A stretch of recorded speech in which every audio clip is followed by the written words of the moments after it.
விவசாயிகள் பயிர் செய்ய செலவு செய்த பணத்தில் பாதி கூட கிடைக்காமல் அவர்கள் கடன்காரர்களாக தவிக்கும் அவல நிலை உருவாகி இருக்கிறது. திராவிட முன்னேற்ற கழகத்தினுடைய மக்கள் விரோத ஆட்சியில தங்கள் உயிரை மாய்த்துக் கொண்டிருக்கிறார்கள். 57வது தேர்தல் வாக்குறுதியாய் இந்த அரசு நிறைவேற்றவில்லை.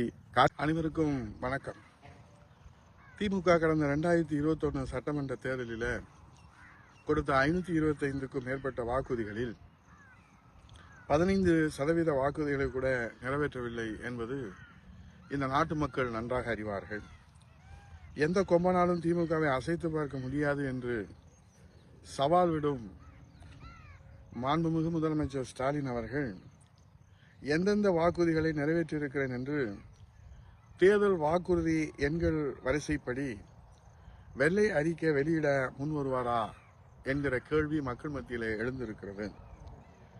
உதாரணத்திற்கு நாம் ஒன்று ரெண்டை விவாதிப்போமானால், நாட்டின் முதுகெலும்பாக விளங்கும் விவசாயிகளுக்கு கொடுத்த வாக்குறுதிகள் பலவற்றை இந்த திமுக அரசு ஆட்சி அமைத்தவுடன் நிறைவேற்றாமல் விவசாயிகளை ஏமாற்றி அவர்களை கண்ணீரில் மிதக்க விட்டிருக்கிறது என்பது விவசாயிகளுடைய வேதனை இன்றைக்கு வெளிப்படுத்தி வருகிறது. இப்போது நெற்பயிர்களும் நெல்மணிகளும் மழையால் பாதிக்கப்பட்டு நஷ்டத்திற்கு மேல் நஷ்டம் அடைந்து தற்கொலை செய்து கொள்ளும் அளவிற்கு மன உளைச்சலுக்கு விவசாயிகள் ஆளாயிருக்கின்றார்கள். அனைத்து பகுதிகளிலும், குறிப்பாக ஒவ்வொரு ஒன்றியங்கள் தோறும் தேவைக்கேற்ப அளவிற்கு தானிய சேமிப்பு கிடங்குகள் அமைக்கப்படும்.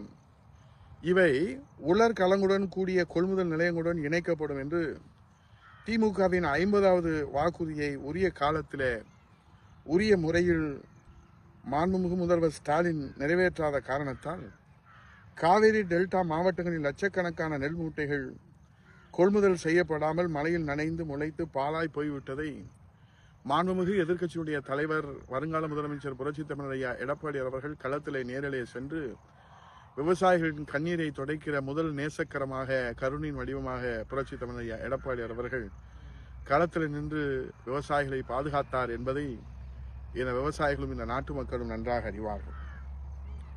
ஆனால் திமுக ஆட்சியில் வருடம் இந்த அவல நிலை நீடித்தே வருகிறது. நெற்றி வேர்வை நிலத்திலே சிந்தி பாடுபட்டு விளைவித்த நெல்மணிகள் சேதம் அடைந்ததற்கு விவசாயிகளுக்கு முழு நிவாரணம் கிடைக்கப் போவதில்லை. திமுக அரசின் அலட்சியத்தால் அல்லல்படும் விவசாயிகள் துயர் தீரப்போவதில்லை. நிவாரணம் வழங்க 1008 நிபந்தனைகள் விதிக்கப்படும்.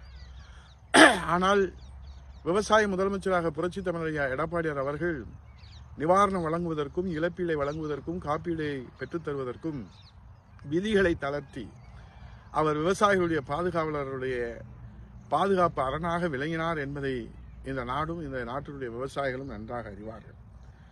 ஆனால் இன்றைக்கு நிவாரணம் வழங்க 1008 நிபந்தனைகள் விதிக்கப்படுகின்ற காரணத்தினாலே விவசாயிகள் பயிர் செய்ய செலவு செய்த பணத்தில் பாதி கூட கிடைக்காமல் அவர்கள் கடன்காரர்களாக தவிக்கும் அவல நிலை உருவாகி இருக்கிறது.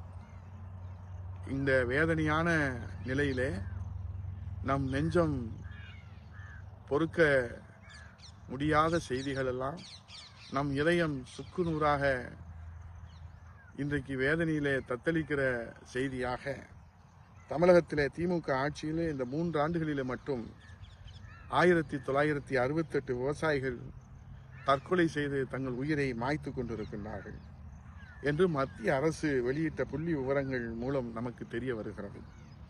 கடந்த 2021-22 599 விவசாயிகள் தற்கொலை செய்திருக்கிறார்கள்.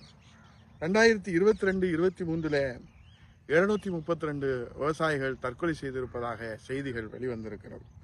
2023-24 631 பேர் என 3 ஆண்டுகளிலே 1968 விவசாயிகள் தங்கள் வாழ்வாதாரத்தை பாதுகாக்க முடியாமல் இந்த திராவிட முன்னேற்ற கழகத்தினுடைய மக்கள் விரோத ஆட்சியில தங்கள் உயிரை மாய்த்து கொண்டிருக்கிறார்கள். ஆகவே இன்றைக்கு வறட்சி, வெள்ளம் போன்ற இயற்கை சீற்றங்களால் சேதமடையும் பயிர்களுக்கு குறைந்தபட்ச இழப்பீடு கூட வழங்கப்பட முடியாத ஒரு சூழ்நிலை இருக்கிறது. ஆகவே குறைந்தபட்ச இழப்பீடு கூட வழங்கப்படாததே விவசாயிகளின் தற்கொலைக்கு காரணமாக இன்றைக்கு செய்திகள் வெளிவருகிறது. விவசாயிகளின் அவலநிலை குறித்து எத்தனை ஆய்வறிக்கைகள் வந்தாலும் இந்த திமுக அரசு, ஸ்டாலின் தலைமையிலான அரசு அதை கண்டுகொள்ளப் போவதில்லை. பயிர் காப்பீட்டு திட்டத்திலே தற்போது அந்தந்த பகுதி முழுவதிலும் இயற்கை சீற்றத்தால் பயிர் காப்பீட்டு தொகை விவசாயிகளுக்கு வழங்கப்படுகிறது. ஆகவே ஒரு தனி விவசாயி நிலத்தில் பாதிப்பு ஏற்படும் போது அந்த காப்பீட்டு தொகை வழங்கப்படுவதில்லை. அதனால்தான் இதனை கருத்தில் கொண்டு தனி நிலத்தில் பயிர்களுக்கு பாதிப்பு ஏற்பட்டாலும் இழப்பீடு வழங்குவதற்கு உரிய நடவடிக்கை எடுப்பதற்கு இயற்கை சீற்றம் மட்டுமின்றி வன விலங்குகளால் ஏற்படும் பயிர் சேதத்திற்கும் இழப்பீடு வழங்கக்கூடிய பயிர் காப்பீட்டு திட்டம் கொண்டு வரப்படும் என 57வது தேர்தல் வாக்குறுதியாய் இந்த அரசு நிறைவேற்றவில்லை, காற்றிலே பறக்க விட்டு விட்டது. ஆகவேதான் இன்றைக்கு விவசாயிகள் இன்றைக்கு வேதனையிலே புலண்டு கொண்டிருக்கிறார்கள். மேலும் மின் இணைப்பு கோரி விண்ணப்பித்த விவசாயிகள் அனைவருக்கும் தடையின்றி இலவச மும்முனை மின்சார இணைப்பு வழங்கப்படும் என்பதை திமுகவின் 44வது வாக்குறுதியில் நிறைவேற்றப்படவில்லை. தமிழகத்திலே தற்போது 23.60 லட்சம் விவசாய மின் இணைப்புகள் உள்ளன. திமுக ஆட்சியில் 2025 ஆகஸ்ட் 15 வரை இலவச விவசாய மின் இணைப்புகள் வழங்க கோரிய 2 லட்சம் விண்ணப்பங்கள் நிலுவையில் இருக்கின்றன. ஏதேதோ காரணம் கூறி விவசாய மின் இணைப்பு வழங்குவதை திமுக அரசு நிறுத்தி வைத்திருக்கிறது. தேர்தல் வர இருப்பதை உத்தேசித்து 2025-26 நிதியாண்டில 50,000 புதிய விவசாய மின் இணைப்புகள் வழங்குவதற்கான அறிவிப்பை கடந்த ஏப்ரல் மாதம் திமுக அரசு வெளியிட்டது.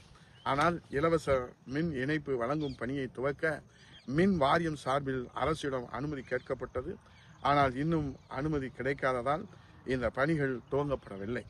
இலவச விவசாய மின் இணைப்பு வழங்க இந்த அரசு முன்வருமா என்று விவசாயிகள் கவலையோடு கண்ணீரோடு காத்திருக்கின்றார்கள். ஒரு புறத்தில், இன்னொரு புறத்தில் நீட் தேர்வு ரத்து செய்யப்படும் என்று மாணவர்களை ஏமாற்றிய இந்த அரசு, கல்விக்கடன் ரத்து செய்யப்படும் என்று மாணவர்களை ஏமாற்றிய இந்த அரசு, ஆண்டுக்கு 10 லட்சம் வேலை வாய்ப்புகள் தரப்படும் என்று இளைய சமுதாயத்தை ஏமாற்றிய இந்த அரசு, 5.5 லட்சம் அரசு காலி பணியிடங்கள் நிரப்பப்படும் என்று இன்றைக்கு அரசு வேலைவாய்ப்பு வழங்குவோம் என்று சொன்னார்களே, இன்றைக்கு அரசு வேலைவாய்ப்பை நிரப்புவதில் அவர்கள் கையாளுகிற முறைகேடுகளை பார்த்து கண்ணீரோடும் கவலையோடும் எதிர்காலத்தை கேள்விக்குறியாக தொலைத்துவிட்டு இந்த அரசு எப்போது வீட்டிற்கு போகும்? புரட்சி தமிழர் ஐயா எடப்பாடியுடைய தலைமையிலே அம்மாவினுடைய புனித அரசு, புரட்சி தலைவர் எம்ஜிஆர் அவர்களுடைய புனித அரசு மீண்டும் தாய் தமிழகத்திலே மக்களாட்சியாக மலர்கிற நாள், அந்த நாள் தான் இந்த தாய் தமிழகத்திற்கு விடிவு காலம் என்பதை கண்ணீரோடு காத்திருக்கிற மாணவ சமுதாயம், இளைய சமுதாயம், விவசாயிகள் என்று பட்டியல் நீண்டு கொண்டே போகிறது. அரசு ஊழியர்கள் போராட்டம்,